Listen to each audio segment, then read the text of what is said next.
Hello बच्चों, let's see this question. The diamagnetic species among the following is copper 2 positive, chromium 3 positive, cobalt 3 positive, cadmium 2 positive. Option A copper 2 positive, option B cadmium 2 positive, option C chromium 3 positive and option D cobalt 3 positive. अब इस question को समझने के लिए हमें सबसे पहले कुछ इंपॉर्टेंट की कॉन्सेप्ट के ऊपर ध्यान देना होगा। हमें यहाँ पे पूछा है इनमें से कौन सी स्पीशीज है जो कि डायामैग्नेटिक नेचर शो करती है। डायामैग्नेटिक स्पीशीज वो स्पीशीज होती हैं जिसके अंदर सारे के सारे इलेक्ट्रॉन्स कैसे होते हैं, पेयर्ड होते हैं। A species containing all the paired electrons are said to be diamagnetic in nature. सबसे पहले अगर मैं कॉपर प्लस टू की बात करूंगा, कॉपर का एटॉमिक नंबर 129। अगर इसकी कन्फिग्रेशन लिखूंगा तो 1s2 2s2 2p6 3s2 3p6 4s1 3d10। ये हमारा किसकी कन्फिग्रेशन होती है, कॉपर की।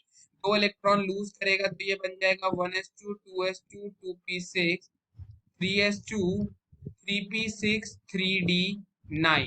तो अगर हम मैं यहाँ पे डी सब शेल की इलेक्ट्रॉन्स की फिलिंग करता हूँ तो कैसी देखने को मिलेगी, 1 2 3 4 5 6 7 8 9।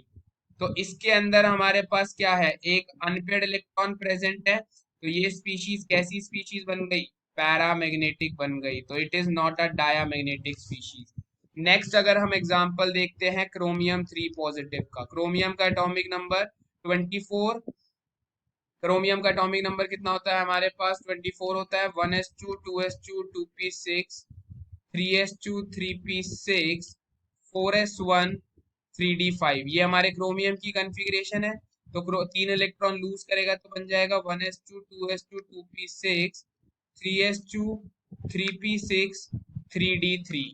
तो अगर अब मैं इसमें 3d ऑर्बिटल की इलेक्ट्रॉन फिलिंग करता हूँ तो इसके अंदर कितने अनपेड इलेक्ट्रॉन आ रहे हैं, तीन अनपेड इलेक्ट्रॉन आ रहे हैं। तो क्रोमियम 3 पॉजिटिव भी क्या हो गया, एक पैरामैग्नेटिक स्पीशीज की कैटेगरी में आ गया। नेक्स्ट हम बात करते हैं कोबाल्ट प्लस 3 के बारे में। कोबाल्ट का एटॉमिक नंबर कितना, 27। तो इसकी configuration 1s2 2s2 2p6 3s2 3p6 4s2 3d7। अब अगर ये तीन इलेक्ट्रॉन यहाँ से लूज करेगा तो ये बन जाएगा 1s2 2s2 2p6 3s2 3p6 3d6 के इक्वल। तो अगर अब ये 3d6 है, डी इलेक्ट्रॉन्स की अगर मैं यहाँ पे फिलिंग करता हूँ तो 1 2 3 4 5 6। तो इसमें भी चार अनपेड इलेक्ट्रॉन है, तो ये स्पीशीज भी क्या बन गई, एक पैरामैग्नेटिक स्पीशीज की कैटेगरी में आ गया है।